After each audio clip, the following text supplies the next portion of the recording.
Hello friends, good evening. तर आज होता शनिवार. तर जेवणाची तयारी करत होते. मी बनवत होते शिरा. एका साईडला पोटॅटो बॉईल होत होते. काय झालं होतं, शनिवार होते म्हणून निखिलला खूप भूक लागली होती आणि तो खूप घाई करत होता. तर मी एका साईडला स्वयंपाक करत होते आणि एका साईडला ह्या बटलीला सांगितलं होतं पीठ मळताना एवढा राडा घातला, किचनवरती सगळं घाण करून ठेवली. बेसिंगमधली भांडी नाही घासली.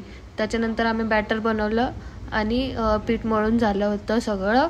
आणि हे सिमला मिरची आम्ही बनवणार होतो. आज स्पेशल मेनू होता. आज शिरा बनवणार होतो आणि वरण भात, चपाती. तर इथून आवरून घेतलं. त्याच्यानंतर मग आम्ही गेलो, बॅटर तयार केलं आणि मिरची तळून घेतली. हे बघा, याला दुसरंच काहीतरी काम असतं. हिचं काम सांगितलं तर काम नाही करत, काम चुकार. आणि निखिलला खूप भूक लागली होती. निखिलचा उपवास होता म्हणून निखिलने वाढून द्यायला सांगितलं.